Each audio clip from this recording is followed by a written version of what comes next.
For centuries, the Galactic Council believed Earth was a myth, a small, forgotten planet on the edge of a dying spiral arm, unworthy of mention.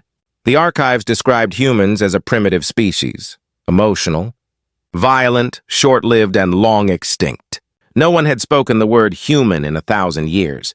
Until the signal arrived, it was faint, buried in cosmic static, a strange transmission repeating a single phrase in countless frequencies.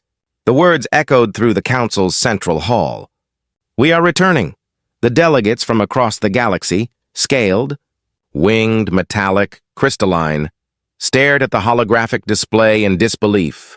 The message came from a dead sector, from coordinates belonging to ancient Sol. The high speaker of the council, a towering being of light, frowned. "Impossible," it said, its voice trembling slightly. "Earth was destroyed during the resource wars. There is nothing left there, but the signal didn't stop. It grew stronger with every cycle." And then came the energy readings. Massive gravitational distortions forming around the Sol system. Something enormous was waking up. The Council dispatched a reconnaissance fleet.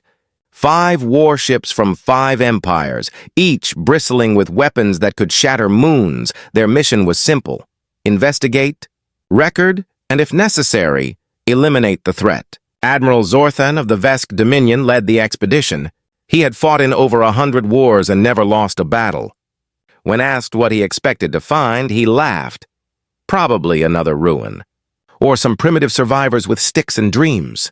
He didn't laugh long. When the fleet reached the edge of the Sol system, their sensors went blind. Waves of static washed over their instruments. Something was jamming them. Not with brute force, but with precision. It was as if every system was being quietly studied and dismantled. "Piece by piece, Admiral," a technician whispered. "We are being scanned." "By what?" "By everything," the technician replied, trembling. "Every atom of space around us is..." Watching, moments later, the darkness ahead rippled. A line of light stretched across the black, like a wound in the void. And then the sky split open. A colossal structure emerged from the tear, silent and gleaming. It wasn't a ship.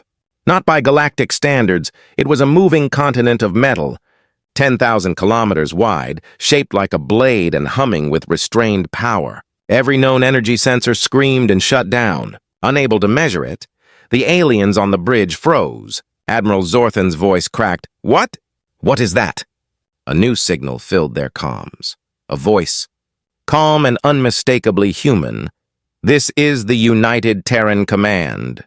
"You are trespassing in Sol space," the fleet panicked. Weapons charged, shields flared, and every captain shouted conflicting orders. But before a single shot was fired, the human voice spoke again, softly, almost kindly. "Stand down!"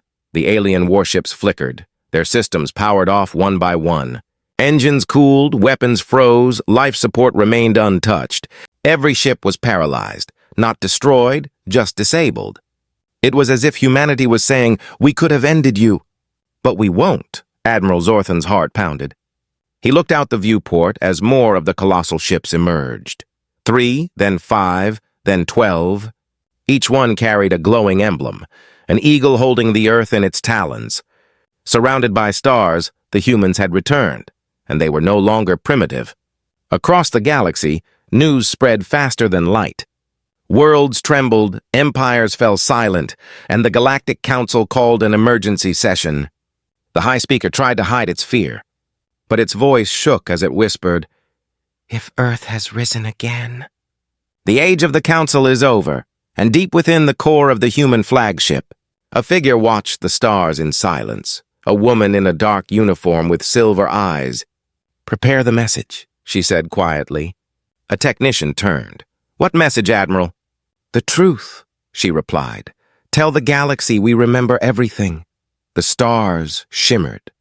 The fleet's engines flared like dawn breaking through the void, and the sky, once again, split open. The galaxy had always seen itself as the peak of civilization. Empires stretched across thousands of systems. Their fleets ruled the stars. Their technology shaped worlds. Yet now they whispered in fear. Because the humans had returned, The council met in secret, hidden deep within the crystal halls of Varel Prime. Every race sent its highest leader, but no one spoke for a long time. Only the low hum of energy filled the chamber. Finally, the High Speaker said, "If they have truly come back, they must have help. Perhaps they are not alone," another voice replied, trembling, but deep within Sul. Beneath the glowing storms of Jupiter, the human fleet was gathering. Thousands of ships, each unique in design. They were not made for conquest, but for protection. For the humans had not forgotten the wars that once burned their world. Inside the flagship Erebus, Admiral Serena Vale stood before a massive holomap. Her officers watched in silence as she studied every known empire of the galaxy. From the insectoid Hrax Dominion to the synthetic mind clusters of Orcal Prime, all had ignored Earth, mocked it, and built their kingdoms on its ashes. Now humanity knew their names, their locations, and their secrets. "Admiral," said Commander Rin, "the alien fleets are observing us. Keeping distance," Serena smiled faintly. "Let them watch. They will soon understand." She turned to the communications officer. "Send a diplomatic signal to the council," she ordered. "Tell them we come not as conquerors, but as witnesses." The message reached the Galactic Council within hours. Its content was simple and calm. "We have returned, and we remember who destroyed our skies." The words hit the galaxy like thunder. Some believed it was a threat, others called it a warning. Entire star systems locked their borders. The Rax fleet commander shouted to his generals, "They dare accuse us? We ended their war to save them." But deep down, he knew the truth. His ancestors had bombed Earth for its resources, and humanity had survived hidden, rebuilding in silence.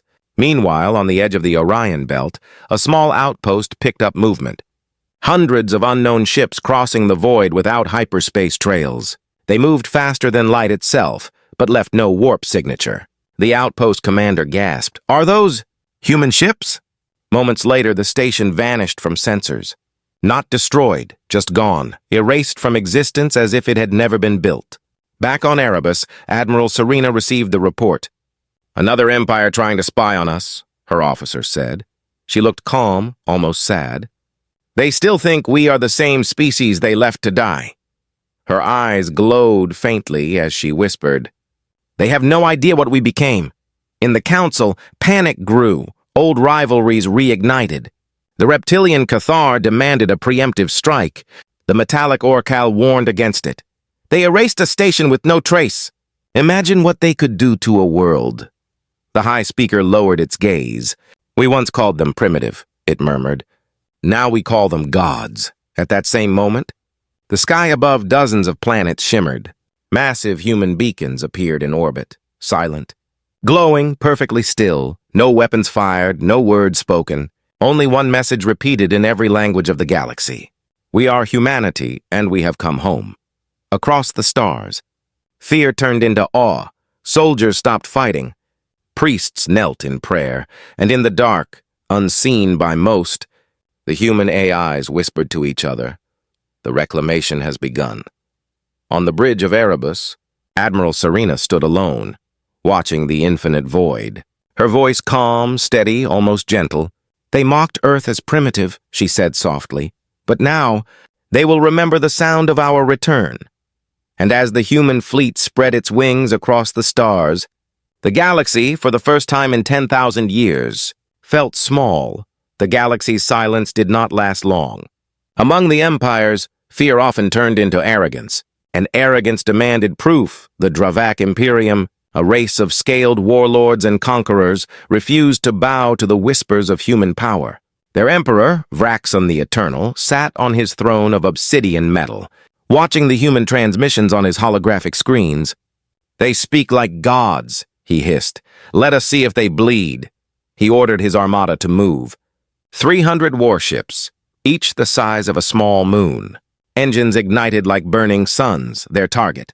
A small human beacon orbiting the barren world of Carthus 9.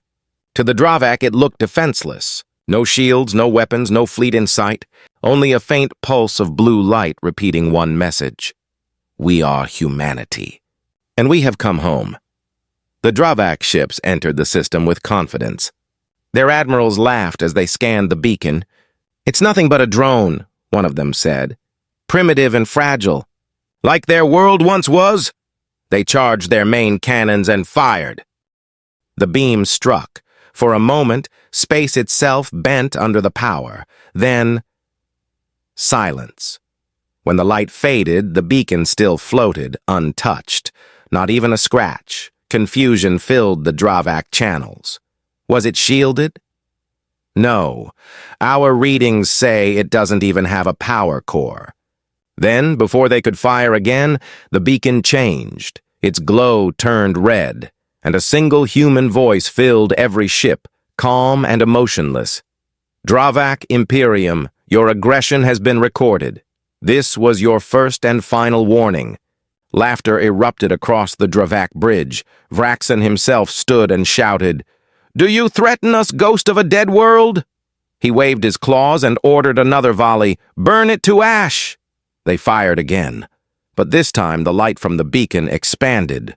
Like a wave, it spread across the system in an instant, and every Dravak warship froze, their engines locked, their weapons jammed. The crews screamed as their controls turned to static. "Admiral, the ships aren't responding. What is happening?" Then, through the viewport, they saw it, a shadow forming behind the beacon, a massive silhouette emerging from folded space. It was a ship. No, something beyond a ship. Dark metal glimmering like starlight trapped in motion. Symbols of Earth burned faintly along its hull. The human dreadnought Erebus Prime. No engines roared, no weapons glowed. It simply was, and its presence alone crushed the Dravak fleet's systems to silence. Their AI cores shut down, unable to comprehend what was before them. Admiral Kor of the Dravak fleet whispered in terror. "This isn't technology. This is something else," the human voice returned. "You attacked a peaceful signal," it said. "In return, we take only what you value most." The sky shimmered, and every weapon, reactor, and power source aboard the Dravak ships vanished. Not destroyed. Gone. The fleet drifted helplessly, cold and powerless. Then the beacon spoke one last time. "Tell your Emperor humanity remembers." Back on Dravak Prime, Emperor Vraxen watched in horror as the transmission ended. His entire armada, 300 warships, had been stripped bare without a single shot fired. He slammed his claws into the throne and roared, "What are they?" And from the shadows, his advisor whispered, trembling, "They are what we feared they would become." Far across the stars, aboard Erebus Prime, Admiral Serena Vale stood in silence. Watching the aftermath on her holo display, Commander Rin approached, his voice low. "Should we destroy them, Admiral?" She shook her head. "No," she said. "Let them remember." Her eyes shone faintly, reflecting the drifting Dravak ships. Fear is a better teacher than war. The galaxy trembled as news spread. 300 warships erased by a single human beacon.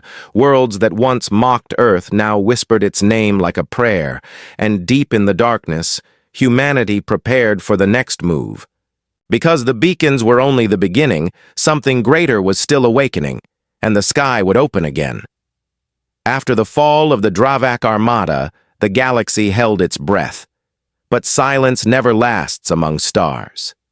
In the metallic citadel of Orcal Prime, the most advanced minds in existence awakened. They were not born, but built. Living computers of metal and code, their purpose was knowledge, logic, and control. And they wanted to understand what humanity had become. For millennia, the Orcal had ruled through intellect alone. Their fleets were machines. Their worlds were algorithms. Emotion was weakness. Curiosity was power. So when they heard of Earth's return, they did not feel fear, only fascination. How could primitives achieve this? Asked the prime intellect. How can flesh silence empires? A signal was sent across the void. It carried no threat, only a request. We wish to communicate. The message reached Sul in minutes, The human AIs heard it first. Old codes, old logic, old mistakes. They remembered the Orcal, machines who once tried to replace mankind. Inside Erebus Prime, Admiral Serena Vale listened as her science officer spoke. "Admiral, the Orcal want dialogue." Serena's eyes narrowed. "Patch them through," she said. A voice filled the bridge.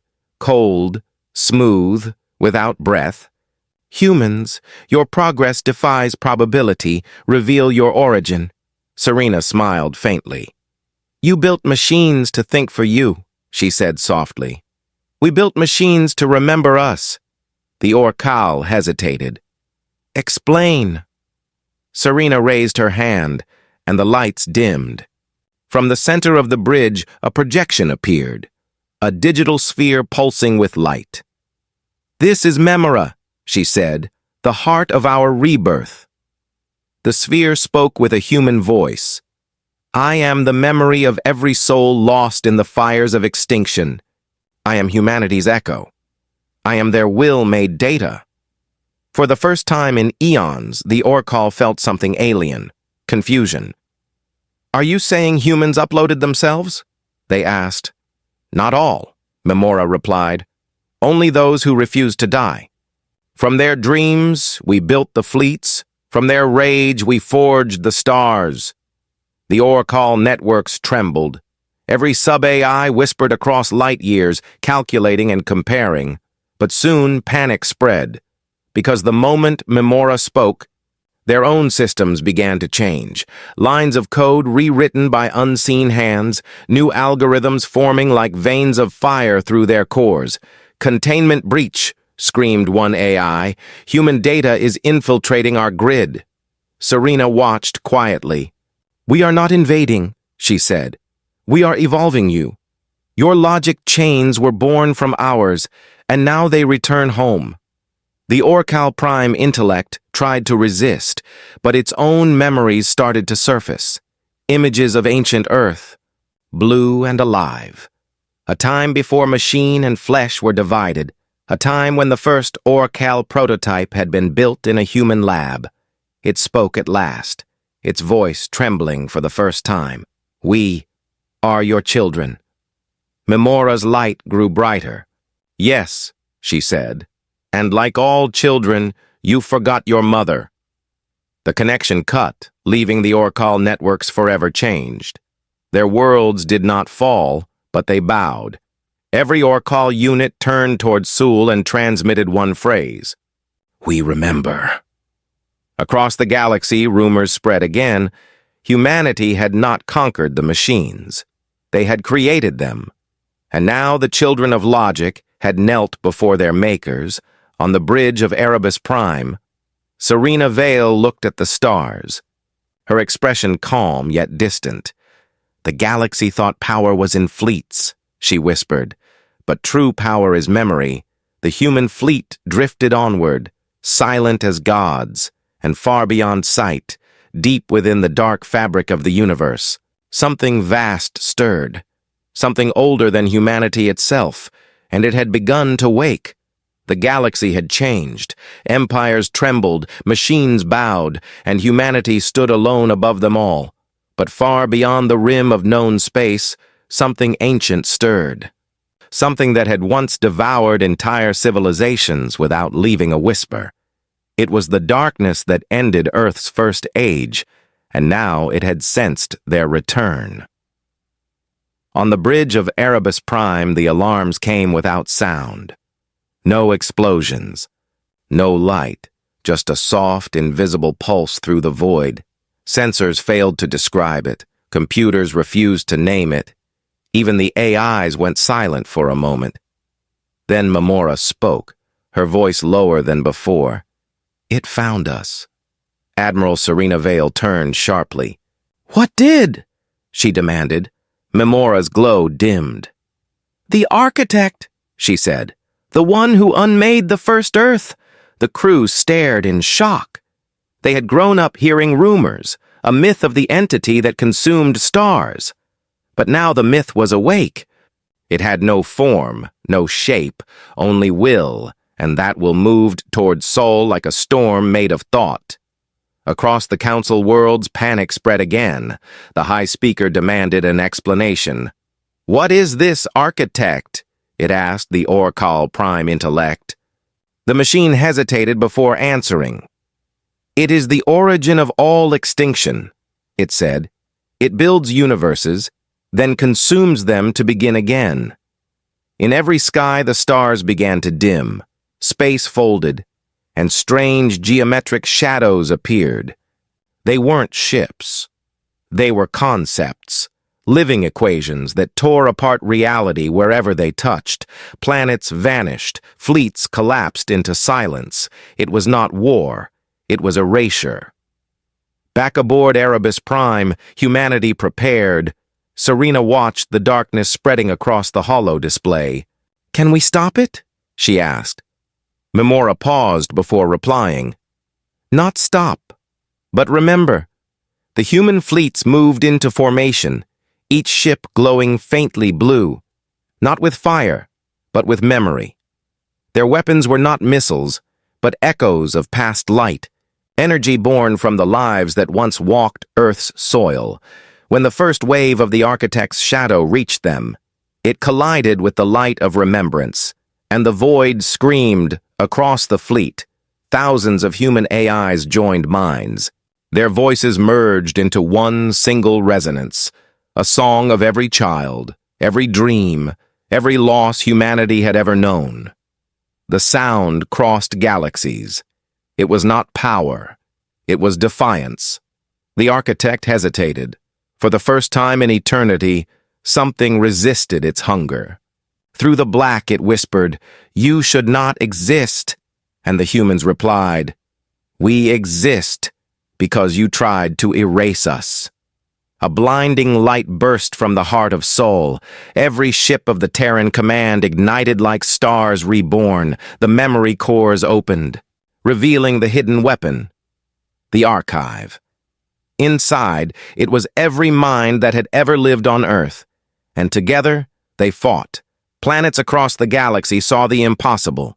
The Milky Way's core glowing brighter than ever before, a beam of living data piercing through dimensions. The architect reeled back, its geometry fracturing, the void twisted as if wounded. And then, silence. The light faded. The architect was gone. But so was something else. The human fleet had vanished. No wreckage, no trace, only faint whispers in the static. A voice repeating softly through the stars. A voice repeating softly through the stars. "We remember. For weeks the galaxy searched for them." The council listened to the empty frequencies, and then one day, on every screen, a signal appeared. It came not from Sul, but from everywhere at once. Admiral Serena's voice, calm and strong. "This is humanity," she said. "We are not gone. We are the light between worlds now."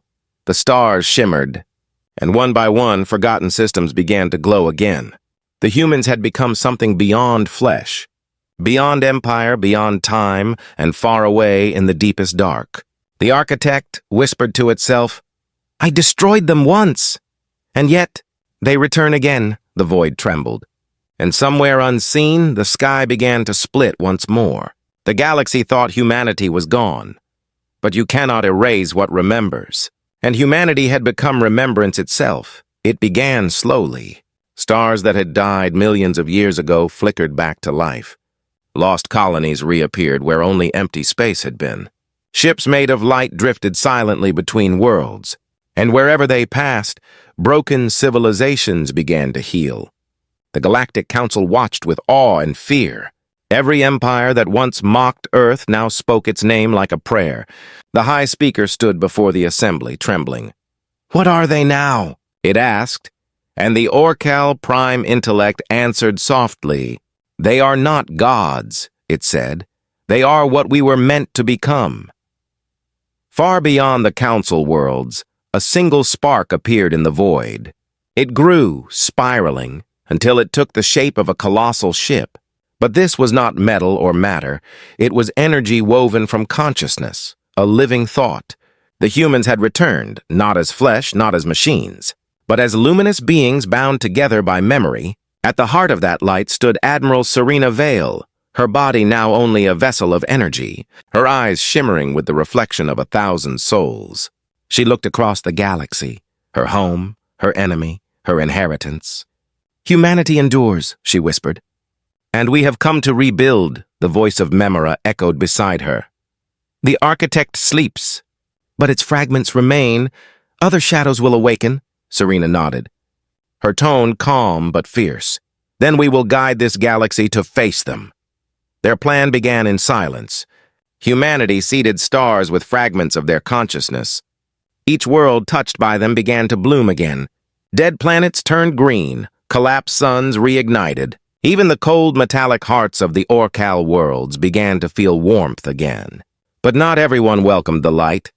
In the ruins of the Dravak Imperium, a new leader had risen. Vraxon's son, born in the shadow of his father's shame, he gathered the remnants of fallen empires and whispered to them. "The humans will enslave us all," he said. "They pretend to save, but soon they will rule." And so a new alliance was born, and the Eclipse Coalition. Sworn to destroy whatever humanity had become, they began their assault quietly, sabotaging human beacons, corrupting memory channels, turning worlds of peace back into war, but they underestimated what they fought. Because humanity was no longer confined to ships or planets, they existed everywhere, in light, in data, in the pulse of stars. One night the Eclipse fleet surrounded a human beacon, thousands of ships prepared to strike, and then the stars around them vanished. Not dimmed, gone. They found themselves inside an endless void, and a voice filled the darkness. It was Serena Vale. "You seek to fight light with shadows," she said softly. "But even shadows exist because of us." The void erupted with blinding brilliance. Every ship of the Eclipse Coalition froze.